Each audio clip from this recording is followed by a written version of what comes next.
Hi, it's Sean, and you're listening to The 3-Month Vacation.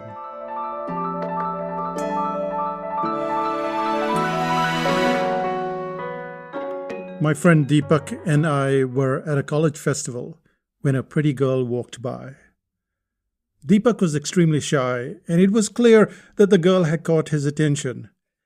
However, being rather timid, he couldn't think of how he'd approach that girl. I told him I'd have no problem walking up to her and striking up a conversation. Deepak thought that my idea was utterly hilarious.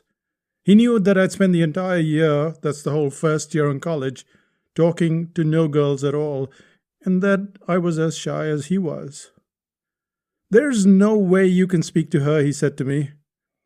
What Deepak didn't know was that I already knew the girl. She lived on the floor below my grandmother, and I'd known her since we were toddlers. To walk up to Karen and to say hello was going to be the easiest thing in the world. I took up the challenge. I walked up to her and said, "Hi, Karen."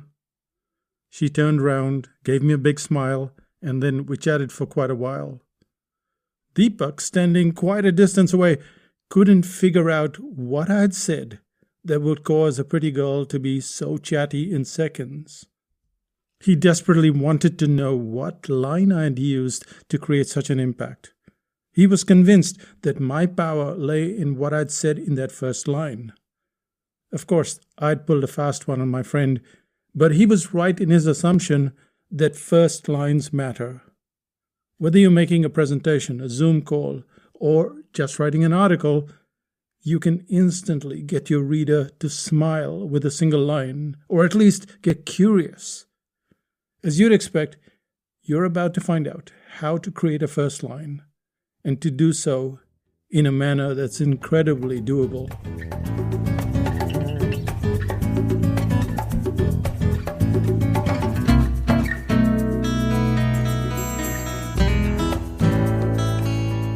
So what's it about the first line that gets our attention? Usually it's curiosity. There has to be a certain level of curiosity, and while we think that first lines are daunting, and they possibly are, it's the curiosity that matters. Now, we could go into a lot of detail about how to write that first line, but let's not. Instead of going to a big thesis about the first line, let's take two simple methods. The first method is to ask a question, and the second is to make a statement that seems curious, like, "Oh, what's next?" or "Wait a second, why did that happen?" So let's start out with the first one, which is to ask a question. Let me give you a few examples, but first, here's some background. And the background comes with the story, so sit back and enjoy the story, because it's about the British actress Emily Blunt, and she's talking about her stutter. Stutter? What stutter? In all the movies, when you watch Emily Blunt, she delivers her line flawlessly. And in this interview on YouTube, she was talking as normally as all of us do. She went on to say that she not only stuttered, but it got worse over time. And while she was growing up in a posh suburb in London, Blunt developed a debilitating stutter. She could barely hold a conversation. She seemed regretful. She said, "I was a smart kid. I had a lot to say, but I just couldn't say it. It would just haunt me. I never thought that I'd be able to sit and just talk to someone like I'm talking to you right now." And she went on. School was interesting because there were certain things that I couldn't do and I wanted to do. I couldn't read any poetry in class. I would never want to do that.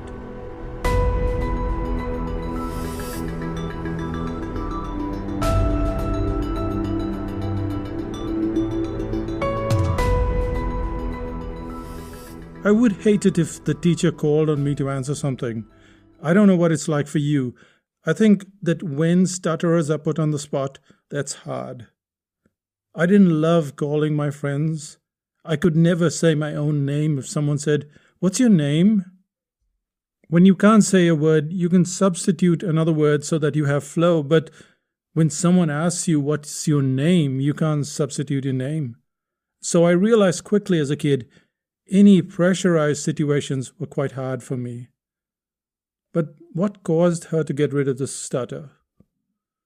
When I was 12, my class teacher, and there was this really cool guy called Mr. McHale. He was this enormous man with a massive mustache. He asked me if I wanted to do the class play, and I said no. And he said, "But I think you can do it. I've heard you doing silly voices and mimicking people. So if you did it in a silly voice, would you consider doing it?" And that was literally a very liberating thing for me as a kid. Suddenly I had a fluency. The removal of yourself in some ways was freeing. I agreed to it, and I did speak completely fluently. I did a really bad Northern English accent, which I want to try and do for you now, but that was the beginning of realizing that I had a handle on it. And then maybe it could be temporary and I could grow past this. Later, she learned that actors such as Bruce Willis were stutterers, and even the very famous James Earl Jones.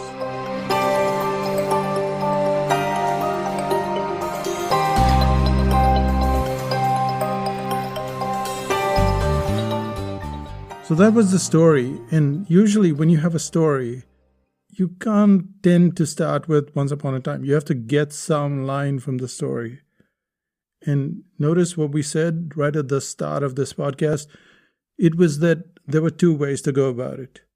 Two ways to get to that first line that stood all by itself. First way, ask a question. So here are 3 questions that come directly from what you've heard. If you picked 3 people who stutter, would it be Bruce Willis, Emily Blunt, and James Earl Jones?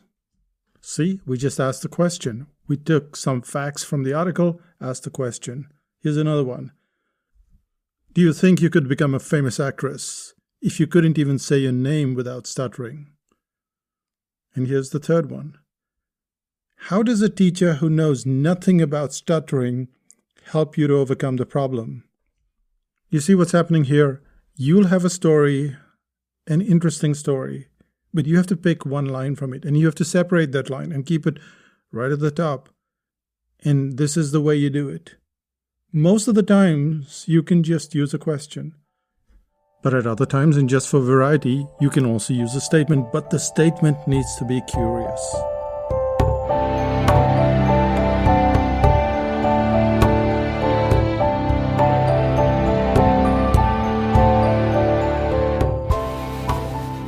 So let's take a few curious statements. Actress Emily Blunt didn't phone her friends at all while growing up. And you might have no interest in Emily Blunt, and yet you're wondering, what is this story about? So there is this curiosity. Let's take a few more lines. Imagine sitting in front of someone you like a lot, but you can't say a thing. And you start off with that line, and the next line will be, that's the life story of actress Emily Blunt. When she was growing up, she blah, blah, blah, and she couldn't blah, blah, blah. But what you've done is you've put that one line that's isolated that gets my attention and gets me into the rest of the story. Let's take a third first line. James Earl Jones has a voice most people would kill for. As a child, he stuttered. Once again, that's curious. You want to know, how did he go from where he was to where he is today? And this is the way that we go about creating the first line in any story. We isolate it. We either ask a question, which is probably easier, or we create a statement that is curious. So is it easy to pull out that first line? Who knows? But try the question or pick something that creates curiosity. And if I were you, the one thing I would do is just try the question, and you will be well on your way. Or to put it another way, you'll no longer be stuttering with your first line. Go for it. Fluency awaits.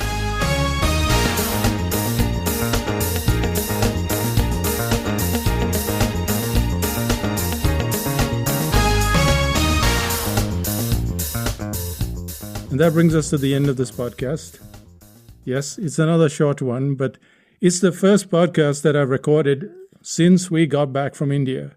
So all of those podcasts that you've been hearing for all of these months, in probably August and September and October, they were all pre-recorded.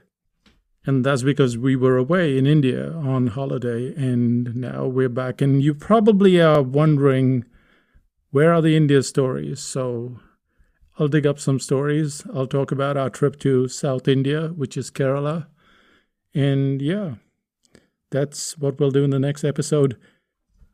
But just on another note, we're thinking of having a photography/cartooning workshop in 2024. If you're interested, send an email to sean@psychotactics.com and let us know, and we'll send you more details. I'll say bye for now, and yes, we'll see you in 5000 BC. What's that? That's a question. Go check it out, 5000bc.com. Bye-bye.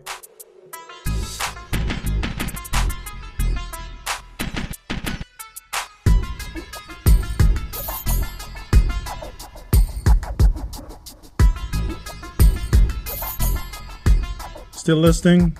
If you're wondering what happened to Deepak, did he ever find out that I deceived him? Yes, he did, and he was deflated. He was mad at me because, well, anyone would be mad because he really thought that I had some sort of magical first line that he could use for the rest of his life, or at least during those days of college. So, yeah, poor Deepak.